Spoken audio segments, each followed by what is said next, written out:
The first sign something was wrong came when every coyote in the Mojave Desert started howling at exactly 2:47 p.m.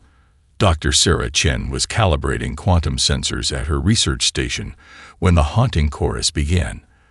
Then came the sonic boom that rattled her coffee mug right off the desk. Through the station's weathered windows, she watched a massive shape pierce the cloudless sky, trailing iridescent particles that sparkled like diamond dust in the afternoon sun. The object, easily the size of a cruise ship, moved in ways that defied physics.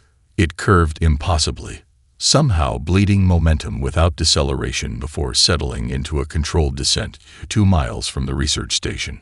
Sarah's phone exploded with notifications, first from her colleagues, then from every major news outlet and government agency.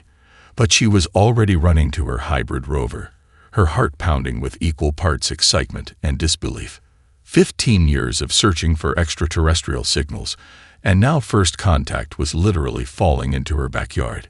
She arrived at the site just as the dust was settling. The vessel stretched nearly 1,000 feet from bow to stern, its hull composed of what appeared to be overlapping crystalline plates that pulsed with internal light. Each plate shifted and rippled like liquid metal frozen in mid-flow.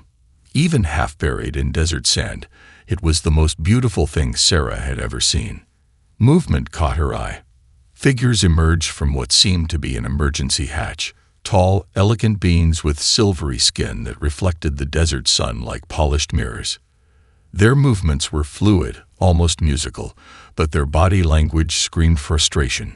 They gathered around an exposed panel of their ship, gesturing animatedly with long, 6-fingered hands. Sarah approached slowly, her universal translator app ready on her phone.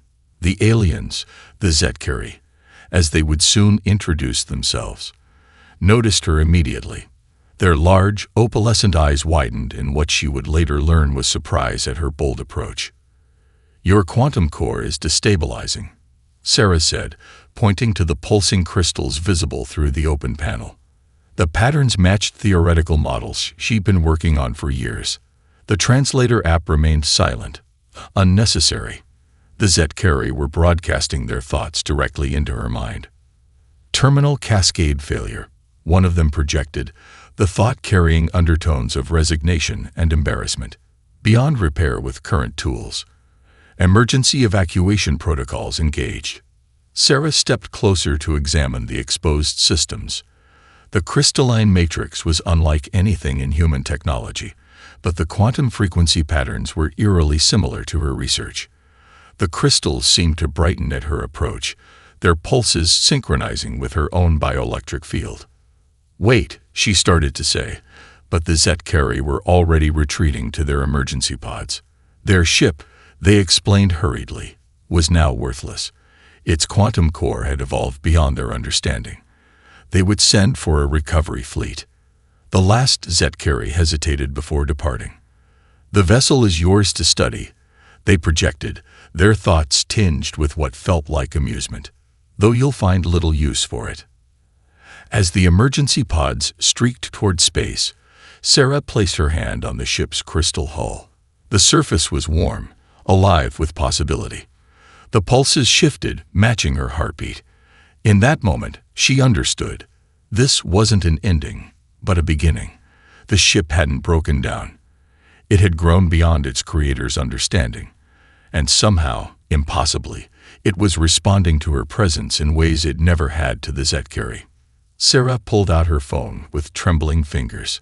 She had calls to make, questions to ask, and exactly 48 hours to prove that humanity's greatest discovery wasn't just exotic space junk. The crystals pulsed encouragingly beneath her palm, almost like they were trying to tell her something. All she had to do was learn how to listen. Dr. Marcus Wong stood motionless before the crystalline panel, his fingers hovering inches from its shimmering surface. The ship's internal lights pulsed in patterns that seemed random to everyone else, but to him, they were like sheet music written in quantum frequencies. Sarah watched him with growing excitement. In the 36 hours since the Zetkari's departure, Marcus was the first person to elicit any response from the vessel's systems. "It's not random," he whispered, his eyes tracking invisible patterns. "The ship, it's trying to solve something, like a mathematician working through a proof." Marcus had always seen the world differently. His autism gave him an ability to recognize patterns others missed, and right now, those patterns were telling him something extraordinary. Sarah checked her watch. 12 hours remained before the military would insist on more invasive study methods. Behind her, Dr. Harrison Wells paced impatiently, his formal suit absurdly out of place in the makeshift desert lab. "This is a waste of precious time," Wells announced, his voice carrying the weight of the Oversight Committee's authority. "We need to start cutting samples before." The ship chose that moment to respond. As Marcus's fingers finally made contact with the crystal panel, the entire vessel hummed to life. Waves of blue-white light rippled through its hull, and a holographic display burst into existence around them, filling the air with swirling mathematical equations. "Oh my God," Sarah breathed, recognizing fragments of quantum theory woven into impossibly complex new formulae. "Marcus, what did you do?" "I didn't do anything," he replied, transfixed. "I just listened. The ship, it thinks in pure mathematics. The Zetkari were trying to command it, but it doesn't want commands. It wants dialogue." Wells stepped forward, his skepticism warring with obvious fascination. "Are you suggesting this vessel is sentient?" "Not exactly," Marcus said, his hands moving through the holographic symbols like a conductor leading an orchestra.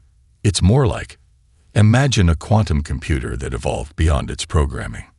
It's not alive in the way we are, but it's aware. And it's been waiting for someone who could understand its language." Sarah's tablet began downloading streams of data, blueprints, theoretical models, and physics equations that would revolutionize human understanding of the universe. The ship wasn't just sharing information, it was teaching them how to comprehend it. "Look at these neural interface designs," she said, excitement overriding protocol. "The ship's crystal matrix can synchronize with human brainwave patterns. That's why it responded to Marcus. He was the first person to approach it with a compatible thought structure." Wells leaned in despite himself, his earlier skepticism fading. "The military will want to weaponize this technology." "They can try," Marcus replied, still immersed in the mathematical dance. "But the ship, it has safeguards. It won't share anything until it confirms the user's intentions are peaceful. It's not just a vessel. It's a test." A new hologram appeared, showing the ship's quantum core.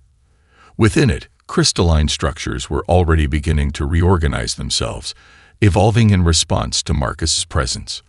Sarah realized with sudden clarity why the Zetkari had abandoned it.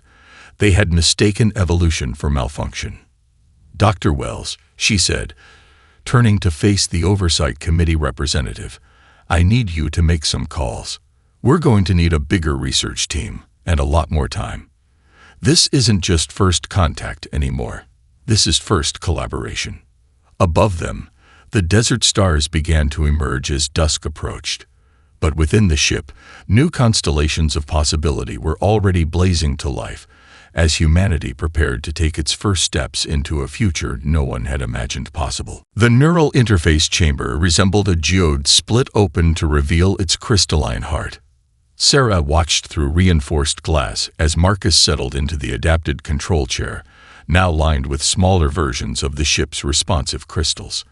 3 months of careful research had led to this moment, the first attempted direct neural connection with the vessel's eye. "Vital signs are stable," Dr. Emma Rodriguez announced from her medical station. "Brainwave patterns normal." The neurologist had joined their expanding team after the breakthrough, bringing crucial expertise in human-machine interfaces. "Remember," Sarah spoke into the comm, "if anything feels wrong, we end the experiment immediately." She tried to keep the worry from her voice, but Marcus had become more than a colleague over these months. His unique way of seeing the world had transformed their understanding of the ship's quantum language. Marcus nodded, his eyes already closed in concentration. "The equations are clearer today," he said softly, "like they're reaching out. The ship's crystals began to pulse in harmony with the interface chair. Streams of data flowed across monitoring screens as Marcus's consciousness made contact with the vessel's quantum matrix. His vital signs remained steady, but his brainwave patterns shifted into configurations Emma had never seen before. "This is extraordinary," Emma whispered, studying her readings. "The ship isn't just accepting input, it's adapting its entire communication structure to match his neural patterns." Suddenly, the chamber filled with a spectacular holographic display, a three-dimensional model of the ship's quantum core. But this was no ordinary technical schematic. The mathematical equations danced and flowed like a living symphony, each formula contributing to a greater harmony that explained how the universe itself worked. "I can see it," Marcus's voice held wonder. "The ship doesn't just use quantum mechanics, it dreams in them. And it's teaching me how to dream along." His words trailed off as new equations blossomed in the air around him. Sarah leaned forward, fascinated by the emerging patterns. "The ship is showing us how it evolves. Each interaction creates new pathways, new possibilities." She froze, noticing something alarming in the data stream. "Marcus, your neural patterns are synchronizing too deeply. We need to—" "Wait," he interrupted, his voice distant but excited. "There's something else. The ship, it's trying to show me." The holographic display shifted, revealing structures that defied conventional physics. "It's not just a vessel for traveling through space. It's a key to understanding how consciousness itself interacts with quantum reality." Emma's monitors began chiming warnings. "His mind is too deeply linked. We need to disconnect." "Just a few more seconds," Marcus pleaded. "I can almost see." The ship's crystals pulsed brighter, each flash corresponding to new bursts of mathematical insight streaming into their computers. Sarah made the call, initiating emergency disconnect. But as the system began its shutdown sequence, Marcus smiled. "Don't worry," he said calmly. "The ship wants to protect me as much as you do. It's been waiting centuries for minds that could understand it. Now it's showing us how to build a bridge between human consciousness and quantum computing." The neural connection ended gently, like waking from a pleasant dream. As Marcus opened his eyes, the surrounding crystals continued to pulse with newfound energy. The ship hadn't just linked with his mind. It had evolved through the experience, just as he had. Sarah helped him from the chair as Emma checked his vital signs. "What exactly did you see in there?" Marcus's eyes sparkled with excitement. "The future. And we're going to need a lot more crystal interface chairs. The ship wants to teach us how to dance among the stars." Golden sunlight streamed through the crystalline walls of the new research center, casting rainbow patterns across banks of quantum computers. 6 months had passed since Marcus's first neural connection, and the abandoned Starship had transformed the desert into an oasis of innovation. Sarah walked through the bustling main laboratory, marveling at how quickly everything had changed. "The medical regeneration trials are exceeding expectations," Emma reported, falling into step beside her. The neurologist gestured toward a holographic display, where crystal-based healing technology mended cellular damage in real time. The ship's database contained medical knowledge from dozens of civilizations. "We've barely scratched the surface." Sarah nodded, but her attention was drawn to the quantum engineering lab where Marcus worked. Through the transparent walls, she could see him seated in one of the newly constructed interface chairs, surrounded by a complex dance of mathematical equations. 15 other researchers, all carefully selected and trained, occupied similar chairs around the room. "Another breakthrough?" she asked as they entered. Marcus opened his eyes, grinning. "Better. The ship just unlocked access to its stellar cartography database. It contains detailed maps of over 3,000 galaxies, including," he gestured, and a holographic star chart filled the room. "Trading routes, habitable worlds, and quantum corridor networks that could revolutionize space travel." Dr. Wells cleared his throat from the doorway, making them all jump. The Oversight Committee representative had become a permanent fixture at the facility, his initial skepticism replaced by growing concern about the pace of advancement. "The UN Security Council is worried," he announced without preamble.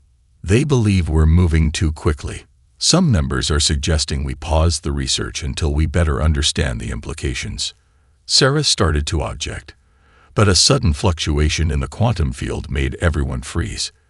The equations surrounding Marcus began spinning faster, forming new patterns they'd never seen before. His eyes widened in surprise. "That's not supposed to happen," he whispered. The interface chair's crystals pulsed with increasing intensity. "The ship's quantum core is reaching out to something." Emergency alerts blared as localized distortions appeared around the laboratory. Time itself seemed to hiccup. A coffee cup fell upward, papers scattered in reverse, and for a brief moment, Sarah saw overlapping versions of herself reaching for the emergency shutdown. "Marcus." Emma rushed to his chair, medical scanner in hand. "Your neural patterns are destabilizing. We need to." "No, wait." He held up a hand, eyes fixed on something they couldn't see. "The ship's trying to warn us. It's detected a quantum anomaly approaching Earth. Something big is coming through the corridor network." Sarah's tablet chimed with incoming data. The ship was downloading vast amounts of information about quantum corridor physics, faster than their computers could process. The vessel knew this would happen, she realized. It's been preparing us, teaching us what we'd need to know. Wells stepped forward, his face pale. "Are we looking at a threat?" "Not exactly," Marcus replied, studying the streams of quantum data. "More like a test." The ship's original creators left more than just technology behind. They left puzzles throughout the galaxy, challenges for emerging civilizations, and we just caught the attention of their automated monitoring system. The quantum distortions stabilized as suddenly as they had appeared.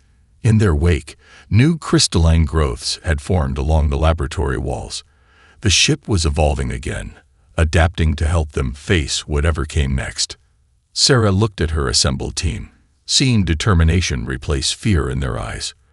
"Well then," she said, straightening her back, "we better make sure we pass their test." The Zetkari arrival was heralded not by ships, but by a cascade of quantum corridor breaches that lit up the desert sky like aurora borealis. Sarah and her team gathered on the research center's observation deck, watching as 7 crystalline vessels emerged from the shimmering portals. Each ship dwarfed their original abandoned vessel, their hulls gleaming with the same sophisticated technology they'd spent months studying. "Their quantum signatures are unstable," Marcus observed, monitoring the readings from a neural interface terminal. "The corridor network is affecting their ships differently than the records predicted." The abandoned vessel, which they'd nicknamed Genesis, responded to the Zetkari presence by activating previously dormant systems. New holographic displays filled the command center, showing detailed scans of the approaching fleet. Captain Zuril of the Zetkari emerged from the lead ship, their silver skin shimmering under Earth's sun. Unlike their first hasty departure, this time they moved with deliberate authority. Their diplomatic party included 5 other Zetkari, each adorned with crystalline insignias denoting their high rank. "We have returned to reclaim our property," Zurel projected, their thought speech tinged with surprised recognition as they surveyed the transformed research center. "Though it seems you've been busy." Sarah stepped forward. "Captain Zurel, welcome back to Earth. We've made some remarkable discoveries in your absence. The ship you abandoned has evolved far beyond its original." A sudden alarm cut through the air. Marcus's hands flew across his interface controls as new data streamed in. "The quantum fluctuations are intensifying. Their fleet's corridor drives are destabilizing." Zurel's eyes widened in genuine alarm. "Impossible. Our quantum cores are the most advanced in the known galaxy." "They were," Emma interjected, pulling up comparative scans. "But the corridor network has changed. The same anomalies we detected earlier are affecting your ship's quantum matrices. Your drives can't compensate for the new quantum variables." As if to prove her point, The Zetkari flagship's crystal hull flickered, its quantum field fluctuating dangerously. Ziral's composed diplomatic demeanor cracked as emergency signals flashed across their fleet. "Our cores are cascading," another Zetkari announced, their thought speech sharp with panic. "Total quantum failure in 17 minutes. Sarah exchanged quick glances with her team. "We can help," she offered. "Genesis has been teaching us about quantum corridor dynamics. It knew these changes were coming." Ziral's large eyes narrowed. "The ship knew. It's been preparing us," Marcus explained, already interfacing with Genesis's systems. The original builders left markers throughout the corridor network, quantum lighthouses guiding civilizations toward a greater understanding. But the network itself is evolving, changing in ways that affect all quantum-based technology. "Impossible," one of Ziral's advisors projected. "Our technology is perfected. We need no help from." The advisor's protest was cut short as their flagship's quantum field flared critically. Emergency containment fields snapped into place around the Zetkari fleet. 14 minutes to core collapse," Emma reported calmly. "Captain Ziral, we can save your ships, but you need to trust us. Genesis has shown us how to adapt quantum technology to these new conditions." Ziral looked from their failing fleet to the thriving research center, their silver features showing the first signs of humility. "It seems we were hasty in our previous assessment. Please, proceed." Sarah nodded to Marcus, who initiated Genesis's advanced interface protocols. "Welcome to humanity's first lesson in quantum evolution, Captain. Let's save your fleet together." The combined control room hummed with activity as human and Zetkari scientists worked side by side. Holographic displays showed the quantum cascade spreading through the Zetkari fleet's crystal matrices, while Genesis projected corrective algorithms faster than either species could process them alone. The corridor network's evolution has accelerated beyond all projected models, Ziral observed, their silver fingers dancing through streams of data. "In all our centuries of space travel, we never imagined." "That's because you were looking for perfection," Marcus replied, his neural interface chair synchronizing with Genesis' expanded consciousness. "But the original builders designed these ships to grow, to change. Evolution isn't about reaching perfection, it's about continuous adaptation." Sarah coordinated between teams, watching as Emma and a Zetkari quantum physician named Hellar merged their understanding of crystalline technology with human neural patterns. The results were extraordinary. New interfaces forming between biological and quantum systems that neither species had thought possible. 10 minutes to core collapse," Emma announced, her calm voice belying the urgency. "The containment fields are holding, but barely." Teller's thoughts projected a complex quantum formula. "If we redirect the resonance patterns through the biological filters your team developed." "Yes." Marcus's eyes lit up as he caught the implications. "Genesis, can you translate the Zetkari quantum protocols through your neural matrix?" The ship's response came as a surge of new equations, filling the air with mathematical poetry. Sarah watched in amazement as the formulas began arranging themselves into familiar patterns, the same ones they'd discovered during their first breakthroughs months ago. "It's beautiful," Ziral whispered, their usual diplomatic reserve forgotten in the face of pure discovery. "All this time, we thought we were perfecting our technology, but we were actually limiting it. The ship wasn't malfunctioning when we abandoned it. It was trying to show you a new path," Sarah finished, "just like it's been showing us. Look at these patterns. They're not just quantum mechanics. They're—" "A language," Marcus interrupted, his voice filled with sudden understanding. "The original builders weren't just leaving us technology. They were teaching us how to communicate with the universe itself." New alerts flashed across the displays. The quantum cascade in the Zetkari fleet had reached critical levels, but now Genesis was feeding them something new, a hybrid protocol that combined Zetkari precision with human adaptability. 7 minutes, Emma reported. "Whatever we're going to do, it needs to happen now." Sarah turned to Ziral. "Your ship's quantum cores are too rigid, too perfect. They need to learn how to bend instead of break. We can upload Genesis evolved protocols, but we must trust you completely, Zirel finished. We must accept that our understanding of quantum science has been incomplete. The captain's large eyes studied the failing ships, then met Sarah's gaze with newfound respect. Proceed. Marcus initiated the upload sequence as Tellar guided the Zet-Carry fleet's systems into acceptance. Genesis's crystalline walls pulsed with waves of light as it shared its evolved understanding with its younger siblings. Gradually, the critical warnings began to fade. Quantum cascade stabilizing, Emma announced. Core signatures are transforming. They're not just accepting the new protocols. They're beginning to evolve on their own. Above them, the Zet-Carry ship's crystal hulls shimmered with new life, their quantum matrices adopting the fluid adaptability that Genesis had discovered. But in the stream of data flowing through the neural interfaces, Marcus noticed something else, a message hidden in the quantum static, waiting to be decoded. The test, he said softly. This wasn't just about saving the fleet. Someone wanted to see if different species could work together, could learn to see beyond their own limitations. He looked up at his assembled colleagues, human and Zet-Carry alike. And I think we just passed the first stage. News traveled faster than light through the quantum corridor network. Within weeks of the Zet-Carry fleet's transformation, ships from a dozen different species appeared in Earth's orbit. The Desert Research Center had become a beacon of innovation, drawing curious minds from across the galaxy.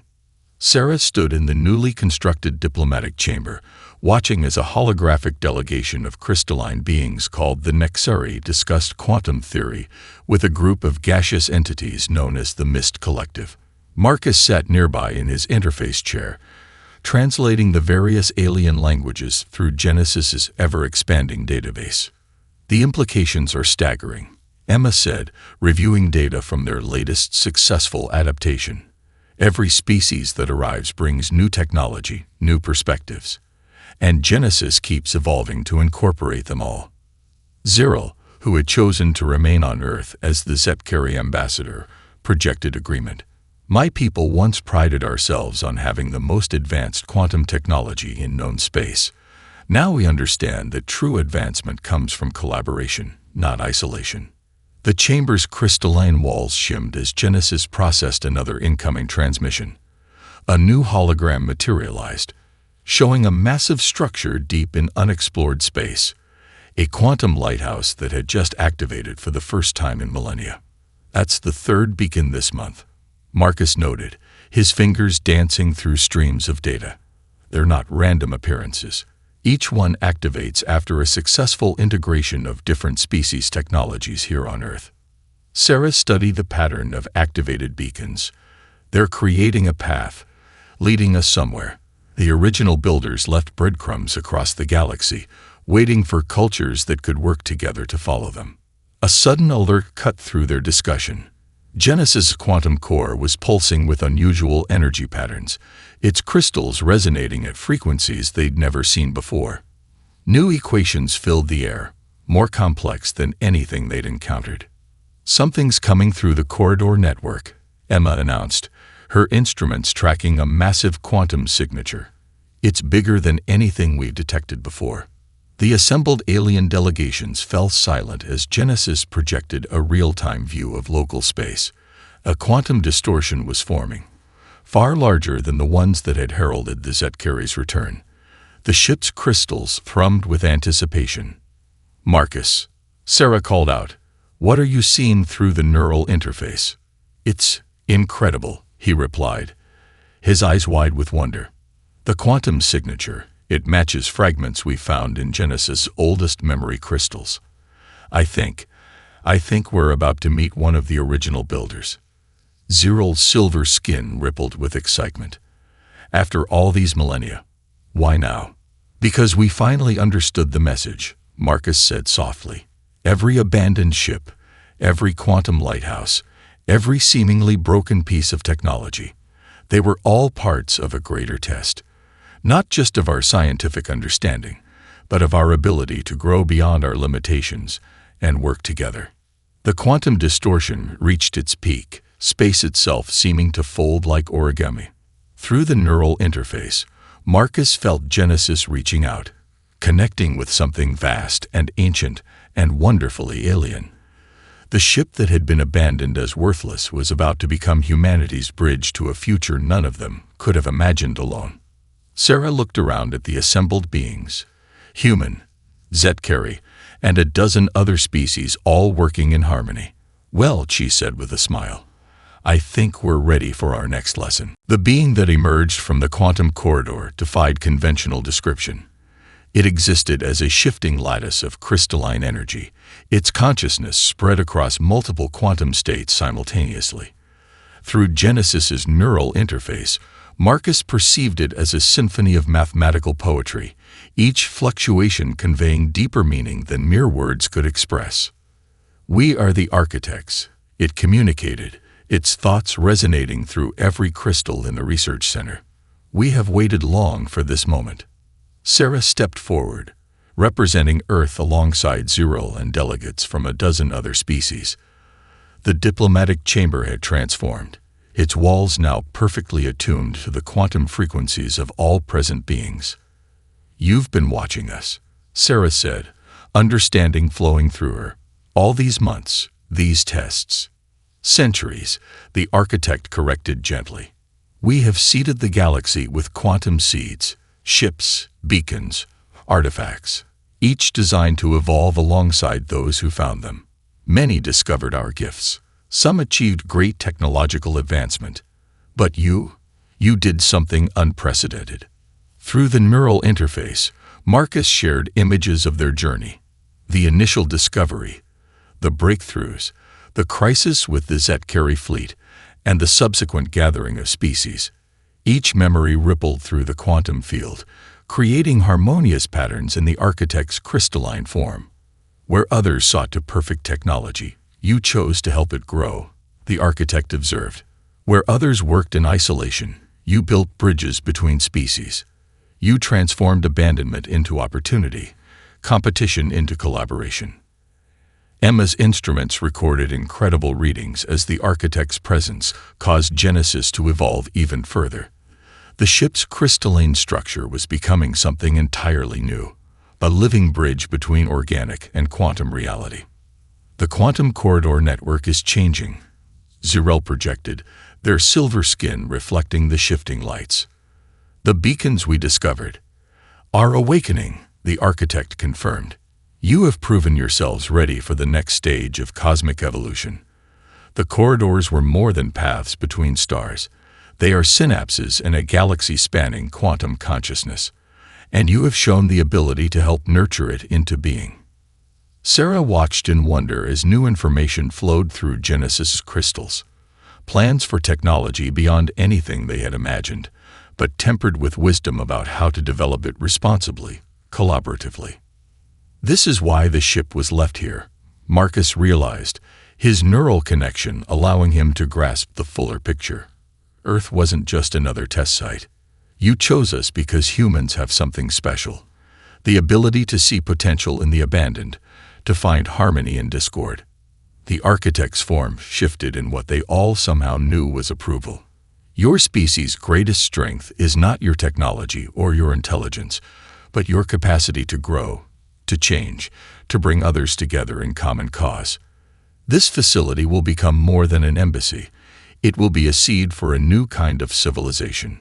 Through the neural interface, Marcus caught glimpses of possible futures, species working together across quantum networks, consciousness itself evolving beyond physical limitations, a galaxy awakening to its own vast potential. Sarah looked at her assembled team, human, Zetkari, and representatives from across the stars. What had started with an abandoned ship had led them to the threshold of an entirely new understanding of life, consciousness, and community. "So," she said, smiling at the gathered beings, "shall we take our first steps into the future together?" The architect's response rippled through the quantum field like laughter, like joy, like the first light of a new dawn breaking across the infinite canvas of space. And in that moment, every being present knew that their greatest adventures were just beginning.